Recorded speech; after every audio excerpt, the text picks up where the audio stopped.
The scent returned, and it wasn't just a memory. I woke up to the soft light of early morning filtering through the new blinds of our brand-new, sterile suburban home. The air was crisp, faintly carrying the promise of spring outside, but as soon as I opened my eyes, I noticed it. A scent, at first subtle, then unmistakably strong, filled the room. It was familiar, too familiar. I took a deep breath, trying to place it, but my chest tightened with unease. My spouse was away for military duty, and I was alone in this pristine house for the first time. The thought should have been comforting. Instead, it made every creak of the floorboards feel amplified. The smell clung to the sheets, the pillows, even the carpet. I got out of bed and followed it into the hallway. My footsteps were quiet, but I was acutely aware of every echo in the empty house. The scent was strange, almost contradictory. It carried the sweetness of my childhood perfume, the one my grandmother used to wear, but beneath it lay the acrid tang of something burnt, almost metallic. I called out softly, "Hello? Anyone here?" My voice sounded absurdly loud in the emptiness. There was no answer, just the scent, twisting and curling in the air like smoke, teasing me. I walked into the kitchen, trying to rationalize it. Maybe it was a candle or one of those scented diffusers we'd just bought. But nothing was lit. No device was running. The cabinets were closed. My heart pounded. The smell was stronger here, searing my nostrils. I opened the pantry, checking each shelf. Nothing. Then I realized it was coming from the floorboards, near the wall. My fingers trembled as I pressed against the cold wood. There was no warmth, no visible sign of smoke, but the scent, it was almost alive, moving, beckoning me. I stepped back, a shiver crawling up my spine. This wasn't ordinary. Something about the combination of perfume and burnt air made my stomach churn. My mind raced. Old wiring? Leftover construction debris? No, I knew that smell. It was impossible. It was the perfume I wore as a child during summer visits to my grandmother. And the burning, it was unmistakable, like charred paper. I searched every room, opening closets, checking behind doors. The scent moved with me, evading every attempt at discovery. It was frustrating, terrifying, and disorienting all at once. I began noticing subtle changes, shadows where none should be, the faint creak of floorboards as if someone or something was following me silently. I returned to the bedroom, trying to collect my thoughts. The air felt thicker, heavier. The scent was almost overwhelming now, clinging to my hair and skin. I wanted to scream, to run, but I couldn't explain what I was running from.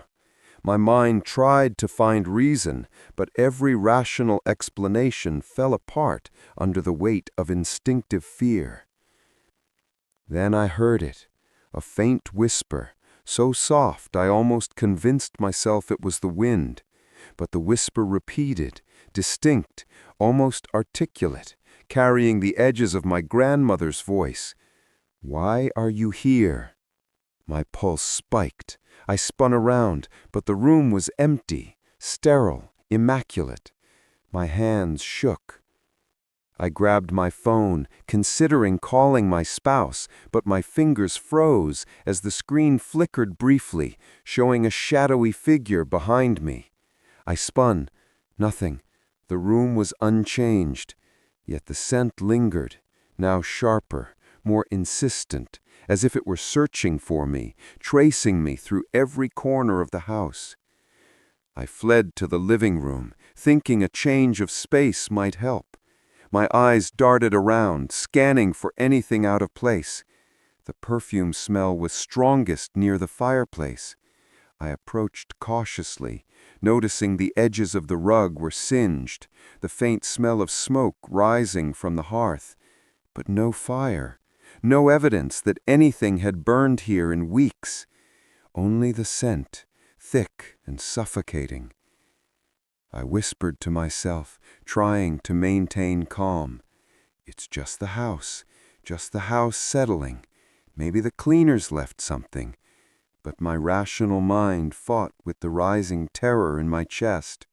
The scent shifted again, more personal this time, almost intimate, like someone knew me, like it remembered me. I noticed a small box tucked behind the fireplace logs. It wasn't there before.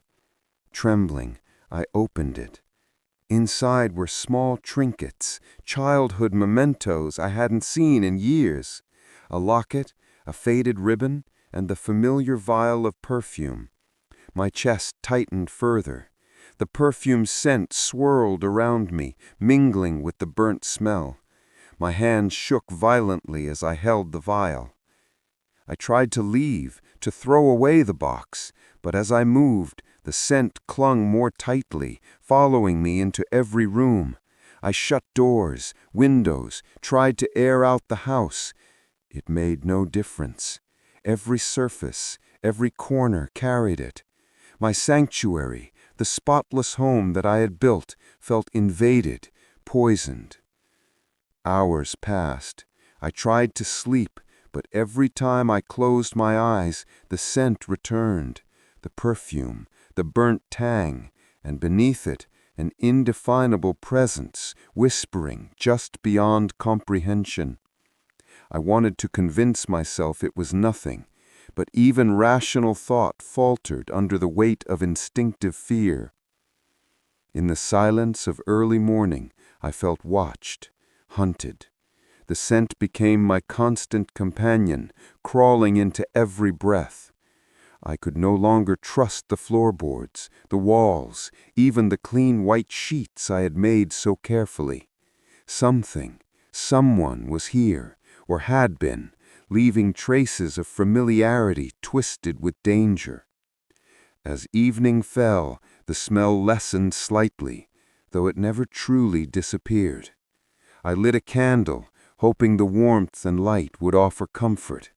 I sat near the fireplace, staring at the small box, the perfume, and the burned edges of the rug. I felt safer for now, but every so often, in the quietest moments, the scent returns, a sharp, almost teasing reminder that I am not alone. The house is empty. My spouse is still away. Yet I cannot shake the feeling that the scent is watching, waiting, weaving through the rooms, whispering from corners I cannot see. I move carefully now, breathe cautiously, and lock doors I know cannot contain what lingers here. I do not know when it will leave, or if it ever will. The perfume of my childhood, once sweet, is now a herald of paranoia. Every corner holds a memory, every shadow a warning.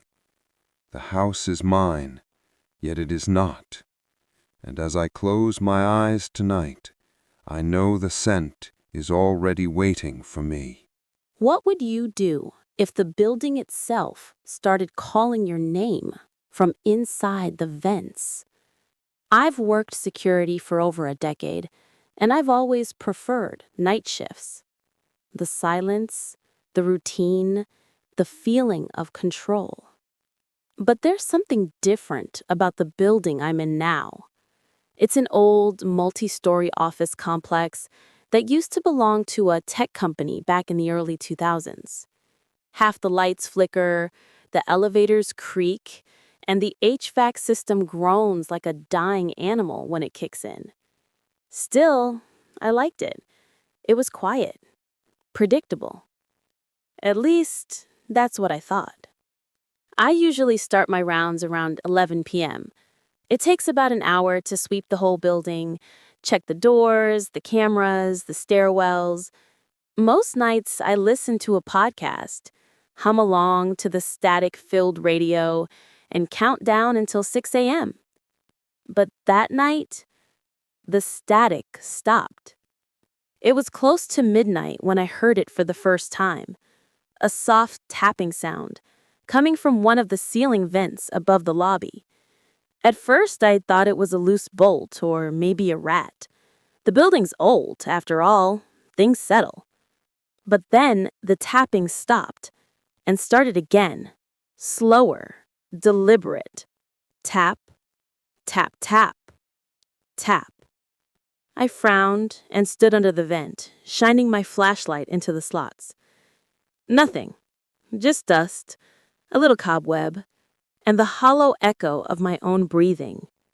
I shook it off and went back to my rounds. But once I reached the third floor, I heard it again, louder this time, coming from the main hallway duct. I froze. The rhythm was the same. Tap, tap, tap, tap. Almost like a pattern.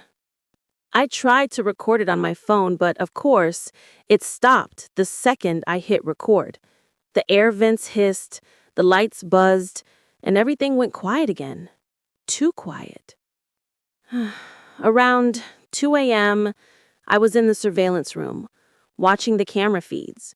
Nothing unusual, just empty hallways, stairwells, a vending machine humming by the break room. Then I noticed something strange. One of the motion sensors in the east wing, a place that should have been completely empty, flicked from green to red. Triggered. My stomach tightened. Maybe a draft or a spider. Still, protocol said I had to check. So, I grabbed my flashlight and started down the east corridor. The floors there were different, older, carpeted, muffled. Every footstep felt swallowed by the dark. When I got halfway down the hall, I heard it again. The tapping. But now, it was moving.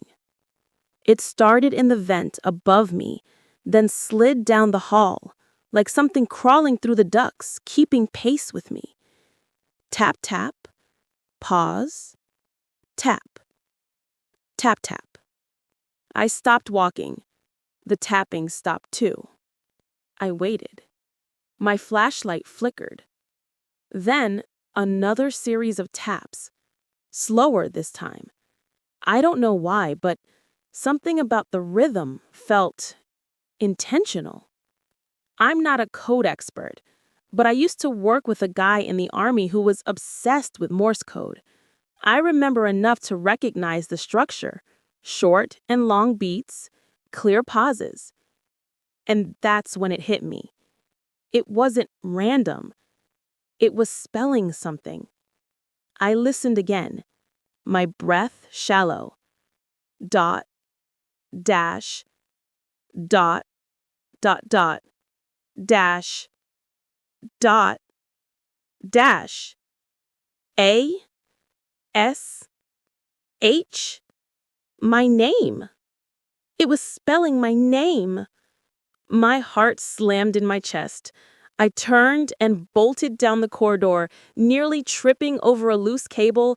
I didn't stop until I reached the stairwell, slamming the door behind me. The tapping followed, above me, through the vents. Shaky voice. I called my supervisor. No answer. I texted him, left a voicemail, even pinged the Building Maintenance Act to flag possible HVAC intrusion. No response. Typical. By 3 a.m., I was back in the surveillance room, trying to convince myself I'd imagined it. I even pulled up a Morse code translator on my phone just to check. I replayed what I thought I heard. It spelled ASH. Then, I played back the camera feed from the East Wing. Confused. Something didn't add up. The motion sensor had been tripped, but nothing moved in the hallway. The camera was clean, no glitches, no shadows. But when I slowed the playback to quarter speed, there was. I heard it again. The tapping.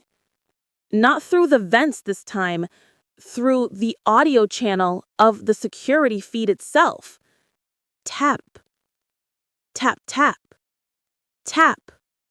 It was there, embedded in the static. Dread building. I decided to shut the HVAC system off entirely. I went down to the maintenance level, the basement, where the control units were. It was colder down there, and the air smelled like metal and dust. As I reached the control panel, I heard the faint hum of the fans dying down. For a moment, everything was still. Relieved, I actually started to feel better. The silence was comforting. Until a single tap echoed from the far end of the basement. Then another. Then a dragging sound, like something metallic scraping through the vent. Shaky and whispered. It shouldn't have been running. I shut it off. I aimed my flashlight towards the noise, but the vent cover was slightly ajar, bent outward, like something had forced its way through. The tapping came again, faster this time, erratic, like frantic typing. Pulsing fear, I backed up. My radio crackled. Then through the static, I heard a faint whisper. Not over the speaker. Right behind me. Terrified. Ash? I spun around. No one. The air was cold, heavy. I ran. Breathing heavily, I didn't go back to the basement. I stayed in the security room until dawn, watching the feeds, trying not to blink. Every so often, I'd hear it again, faint, distant, in the background of the cameras. The same pattern. Tap, tap, tap, tap. Exhausted. When the morning crew arrived, I told them there was an electrical issue in the vents and left early. I didn't even care if they believed me. That night, I stayed home, tried to sleep. But around 3:15 a.m., I woke up to a sound from my apartment ceiling. Trembling. Tap, tap, tap, tap. It was impossible. My building didn't even have central ventilation. Still, I got up, staring at the plaster above my bed. Silent dread. The sound was there, steady, calm, deliberate. Then it stopped. Tense pause. And I heard the faint hiss of air, like someone exhaling. Unsteady voice. I never went back to that office. I quit the next day. Left the badge on the desk, didn't even collect my last paycheck. But sometimes, when I'm lying in bed at night, I swear I still hear it. That slow, steady rhythm echoing through the dark. Tap, tap, tap, tap. Dread whispering. And I can't help but wonder, whoever or whatever was in those vents, shaky voice, it knew my name. And now, it knows where I live. Somber tone. You can shut off the lights. You can lock the doors. But you can't stop the sound of something that already knows your name. I own a small bookstore on the corner of Birch and Maple. It's one of those old, cozy places that smells like paper and dust and faintly of coffee from the cafe next door. I've run it for nearly 12 years now, and though business has slowed over time, I still open every morning and close every night. I like it that way. Quiet, predictable, safe. Most evenings end the same. I sweep the aisles, turn the sign to closed, and listen to whatever messages came in that day on the old landline answering machine I refuse to replace. It's a silly attachment, maybe, but I like the sound of it. The soft mechanical click when I press play. The way the static hums before the voice starts. My late husband used to call it my time machine. "You'll never move on if you keep using relics," he'd say with that half smile of his. Maybe he was right. It started one Wednesday night, just after 10. Rain tapped the windows, and the town outside was already asleep. I was behind the counter, closing out receipts, when the landline blinked. One new message. I pressed play. The recording began with static, then a low murmur. I thought it was someone pocket dialing, until a word broke through. "Hello?" The voice was familiar, unnervingly so. It sounded like me. Same tone, same slight rasp I get when I'm tired. The message went on, barely audible. "Can you hear me? Please don't hang up this time." Then silence, a faint click.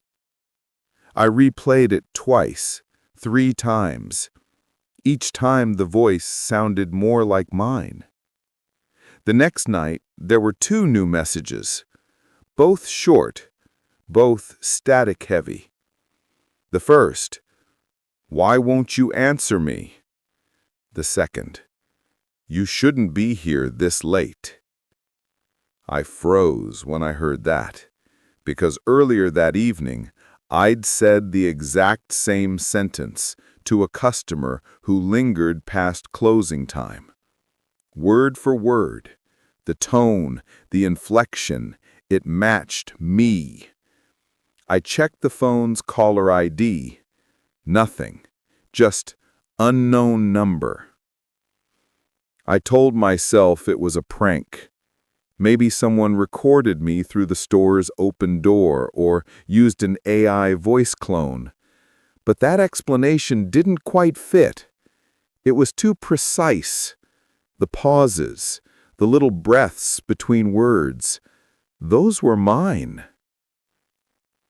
The following nights were worse. Sometimes I'd close up early, but every time I came back in the morning, there were more messages. Always from unknown. Always fragments, half sentences, bits of conversation that twisted something I'd said earlier that day. Like echoes that didn't belong to the present. One night, I came in after dinner to pick up a book I'd forgotten, and the answering machine light was blinking again. I hadn't even turned the open sign that day. I pressed play. "I told you not to come back." The voice cracked at the end, strained, panicked. And beneath it, something else. A whisper. I couldn't make out. I leaned closer, rewound it. This time, I could hear faint breathing, like someone was standing right beside the microphone. That was the first night I unplugged the phone. I left it unplugged for 2 days. Business went on, mostly as usual. I tried to convince myself it had been interference, maybe a crossed line from the upstairs tenants. But on Friday night, I decided to check one last time, just to prove there was nothing to fear. I plugged the phone back in. The second the line came alive, the machine beeped. 3 new messages. I hadn't been gone an hour. I pressed play. Static. Then my voice. "Why did you turn me off?" My breath caught. I hadn't said that, at least not out loud, but I remember thinking it 2 nights ago, staring at the unplugged cord. The next message, "You don't pretend you can't hear me anymore." The third message didn't start right away. There were 20 seconds of silence, Then a thud, like something heavy, dropped near the phone. A whisper followed. "Behind you." I spun around so fast I nearly fell over the counter stool. No one was there. The lights flickered once, twice, then steady. I turned back towards the machine, but the final seconds of the message were still playing, breathing, faint laughter, and then a voice, not mine this time, deeper, strained. "We're almost through." I yanked the phone's cord from the wall again, heart hammering. I backed towards the front door, but the sound didn't stop. The machine was still playing. Its display flickered between 00 and //. Then the static grew louder, rising in pitch until it almost screamed. I slammed my hand down on it. Nothing. The buttons didn't respond. Then, under the static, my own voice again. Soft, trembling. "Don't leave me alone here." Every light in the store shut off at once. I stumbled toward the door, half blind, the emergency exit sign barely glowing red through the dark. And just before I reached it, the phone behind the counter rang. It shouldn't have. There was no power to it. One ring, then two, then silence. I didn't answer. I just ran. When I came back the next morning, sunlight streamed through the windows, warm and ordinary. Everything looked fine. The phone sat quietly on the counter, unplugged. I told myself I'd imagined most of it. Lack of sleep, stress, the grief I still hadn't fully processed since losing my husband. But when I bent to pick up the unplugged cord, I noticed the answering machine's light was blinking again. It wasn't connected to anything. I pressed play. "I'm still here." Then a sound, a faint inhale that matched mine perfectly. That was a month ago. I haven't touched the machine since. But sometimes, late at night, when I'm counting the register, I swear I hear that same click from the back of the store, the one the machine makes before playing a message. And lately, I've started talking to myself while I work, just to fill the silence. But last night, I realized something. When I stop speaking, there's still a voice that keeps going.